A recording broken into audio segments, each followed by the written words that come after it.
السلام علیکم۔ آج ہم سورۃ توبہ کی جن آیات کا مطالعہ کریں گے وہ آیت نمبر 90 سے لے کر 96 تک کی آیات ہیں۔ اعوذ باللہ من الشیطان الرجیم، بسم اللہ الرحمن الرحیم۔ وجاء المعذرون، اور آ گئے عذر کرنے والے، من الاعراب، دیہاتیوں میں سے، لیؤذن، کہ اجازت دی جائے، لہم انہیں، وقعد، اور بیٹھ گئے، الذین، وہ لوگ جنہوں نے، کذبوا، جھوٹ بولا، اللہ تعالیٰ سے، ورسولہ، اور اس کے رسول سے، سیصیب، ان قریب پہنچے گا، الذین، ان لوگوں کو جنہوں نے، کفروا، کفر کیا، منہم، ان میں سے، عذاب علیم، دردناک عذاب۔ اس سے پہلے مدینہ کے منافقین اور اہل ایمان کا ذکر تھا،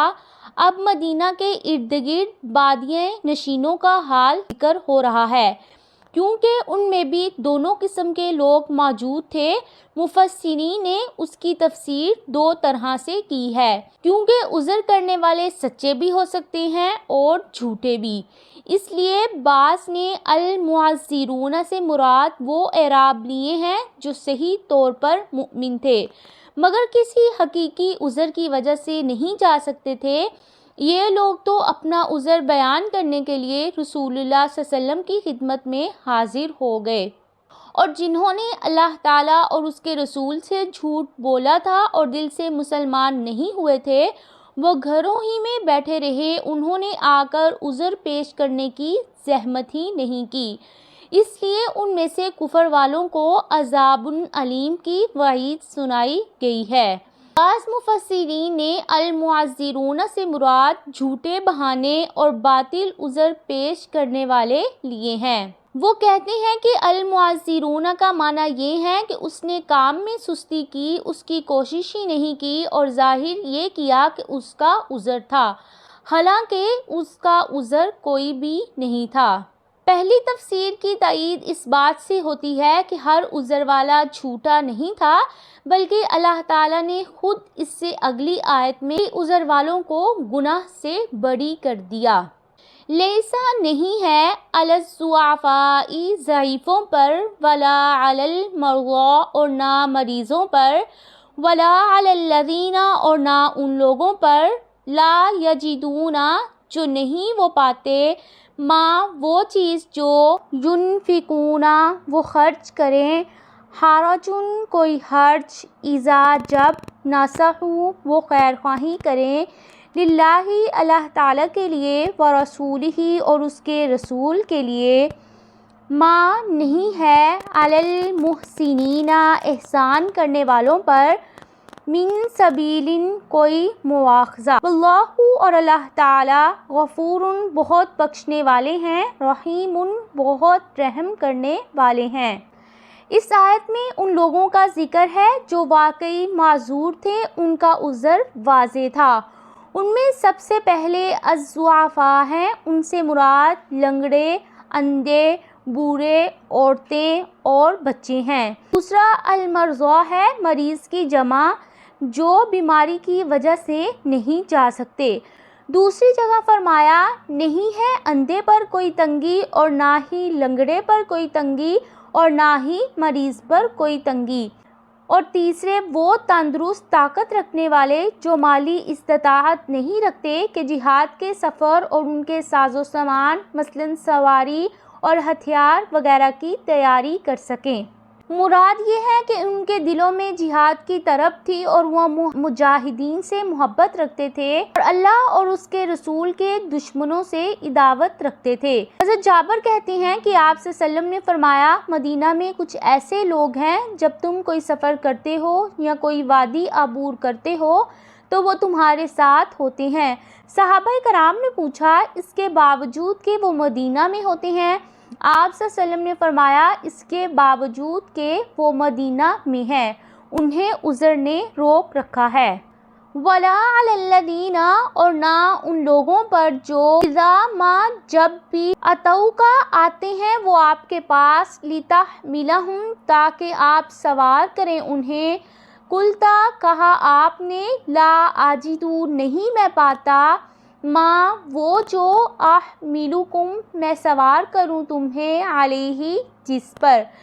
تولوا وہ پلٹ گئے، واعینہم اور ان کی آنکھیں، تفیض بہہ رہی تھیں، من الدمع آنسوؤں سے،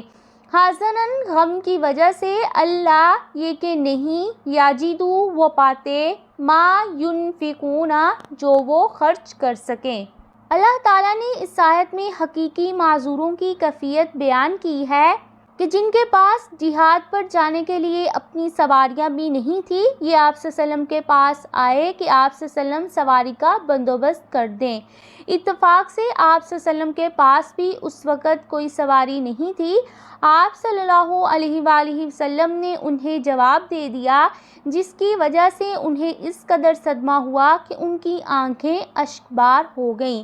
کہ وہ جہاد پر نہیں جا سکیں گے۔ گویا مخلص مسلمان جس کسی بھی لحاظ سے معقول عذر رکھتے تھے، اللہ تعالیٰ جو ہر ظاہر اور باطن سے باخبر ہے، ان کو جہاد میں شرکت سے مستثنیٰ کر دیا۔ قیلو بے شک مواخذہ تو علی الذین ان لوگوں پر ہے جو یستأذنونک اجازت طلب کرتے ہیں آپ سے، وہم حالانکہ وہ اغنیاء غنی ہیں، رضو وہ راضی ہو گئے، بِأَن یکونوا یہ کہ ہوں وہ، مع الخوالف ساتھ پیچھے رہنے والیوں کے، وطبع اور مہر لگا دی اللہ تعالیٰ نے، علی قلوبہم ان کے دلوں پر، فہم پس وہ، لا یعلمون نہیں وہ جانتے۔ اللہ تعالیٰ نے اکثر مقامات پر ہر چیز کے دونوں پہلو بیان کیے ہیں۔ فرمایا ان پر تو کچھ اعتراض نہیں جن کا ذکر ہم پچھلی آیت میں پڑھ چکے ہیں، صرف ان لوگوں پر گناہ کا سارا بوجھ ہے جن کے پاس سواری بھی تھی، زادِ راہ بھی اور تندرستی بھی، اور پھر مالدار ہو کر بھی آپ سے اجازت مانگتے ہیں، اور اپنی بزدلی، نفاق اور کفر کی وجہ سے پیچھے رہنے والی عورتوں کے ساتھ رہ جانے میں انہیں کوئی بھی آڑ نہیں ہے۔ ان کے نفاق کے نتیجے میں اللہ تعالیٰ نے ان کے دلوں پر مہر لگا کر انہیں ایسا بند کر دیا کہ وہ جانتے ہی نہیں ہیں کہ اللہ اور اس کے رسول پر ایمان لانے میں اور جہاد فی سبیل اللہ میں کیا لذت ہے۔ یا تعذرون وہ عذر پیش کریں گے، الیکم تمہاری طرف، اذا جب رجعتم لوٹو گے تم، الیہم ان کی طرف، قل کہہ دیجئے، لا تعتذروا نہ تم عذر پیش کرو، لن ہرگز نہیں، نؤمنا ہم اعتبار کریں گے، لکم تمہارا، قد تحقیق، نبأنا بتا دیں ہمیں، اللہ تعالیٰ، من اخبارکم بعض خبریں تمہاری، یری اللہ اور ان قریب دیکھیں گا اللہ تعالیٰ،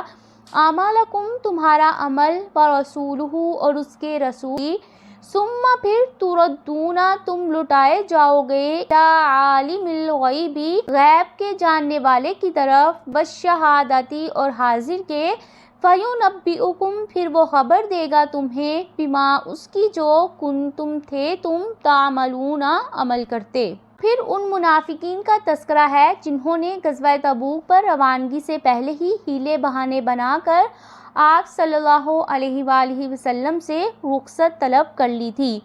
اور بہت سے ایسے تھے جو رخصت کے بغیر ہی مدینہ میں رہ گئے تھے، اب اس انتظار میں تھے کہ آپ صلی اللہ علیہ وسلم واپس آئیں تو آپ سے معذرت کر کے آپ کی نظروں میں اپنے آپ کو سچا ثابت کر لیں۔ اللہ تعالیٰ نے فرمایا جب تم ان کے پاس آؤ گے تو یہ عذر پیش کریں گے، تم ان سے کہہ دو کہ ہمارے سامنے عذر پیش کرنے کی ضرورت نہیں ہے، اللہ تعالیٰ نے تمہارے اصل حالات سے ہمیں باخبر کر دیا ہے، اب تمہارے عذروں کی حقیقت مستقبل قریب میں واضح ہو جائے گی، تمہارا عمل جسے اللہ تعالیٰ بھی دیکھ رہا ہے اور رسول اللہ صلی اللہ علیہ وآلہ وسلم کی نظر بھی ان پر ہے، اگر تم نے پھر رسول اللہ صلی اللہ علیہ وسلم اور مسلمانوں کو فریب دینے کی کوشش کی تو بالآخر ایک وقت آئے گا جب تم اس کی بارگاہ میں حاضر کیے جاؤ گے۔ سَيَحْلِفُونَ ان قریب وہ قسمیں کھائیں گے، بِاللَّہِ اللہ تعالیٰ کی، لکم تمہارے لیے، اِذَا انقلبتم جب لوٹو گے تم، الیہم ان کی طرف لتعرضوا تاکہ تم اعراض کرو عنہم ان سے فاعرضوا پس تم اعراض کر لو عنہم ان سے انہم بے شک وہ رجسن گندگی ہیں ومأواہم جہنم اور ٹھکانہ ان کا جہنم ہے جزاء بدلہ ہے بما اس کا جو کانو ہے وہ یکسبون کمائی کرتے۔ اس آیت میں ان کے قسمیں کھانے کا مقصد اللہ تعالیٰ نے بتایا ہے۔ جب تمہارے لوٹنے پر اپنے عذر پیش کر کے اپنے بیان پر قسمیں کھانے لگے تو ان سے سوالات کر کے تحقیق شروع نہ کر دینا۔ وہ عذر سوالات کے لیے نہیں بلکہ اس لیے پیش کر رہی ہیں کہ آپ ان سے درگزر کریں، بس آپ ان سے اعراض ہی کریں، ان کو ان کے حال پر چھوڑ دو۔ یہ لوگ اپنے عقائد اور اعمال کے لحاظ سے ناپاک ہیں، انہوں نے جو کچھ کیا ہے اس کا بدلہ جہنم ہی ہے۔ کعب بن مالک رضی اللہ تعالیٰ عنہ ان 3 مخلص مسلمانوں میں سے ایک جو بلا عذر پیچھے رہ گئے تھے فرماتے ہیں کہ رسول اللہ صلی اللہ علیہ وسلم سفر سے واپس آتے تو سب سے پہلے مسجد میں جاتے، آپ لوگوں کے لیے بیٹھ کے تو پیچھے رہ جانے والے آئے اور عذر پیش کرنے لگے اور آپ کے سامنے قسمیں کھانے لگے کہ 80 سے کچھ زیادہ لوگ تھے، تو رسول اللہ صلی اللہ علیہ وسلم نے ان کے ظاہر کو قبول فرما لیا، ان سے بیعت لی، ان کے لیے استغفار کی اور ان کے پشیدہ معاملات کو اللہ تعالیٰ کے سپرد کر دیا۔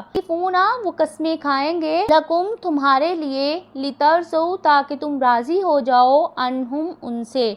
فَإِن تَرْضَوْا پس اگر تم راضی بھی ہو جاؤ گے عنہم ان سے فَإِنَّ اللَّهَ بس بے شک اللہ تعالیٰ لا یرضا نہیں وہ راضی ہوتا عن القومی ان لوگوں سے الفاسقین جو فاسق ہیں۔ ان کی قسمیں کھانے اور ہیلے بہانے کرنے کا ایک مقصد تو یہ تھا کہ تم ان سے درگزر کرو اور چشم پوشی سے کام لو، اور پھر یہ چاہتے ہیں کہ ان سے راضی بھی ہو جاؤ۔ اگر تم ان کی باتوں سے متاثر ہو کر بھی راضی ہو جاؤ گے تو اللہ تعالیٰ ان کے فسق کی وجہ سے کبھی بھی ان سے راضی نہیں ہوں گے۔ یہ تھیں آج کی آیات جن کا ہم نے مطالعہ کیا۔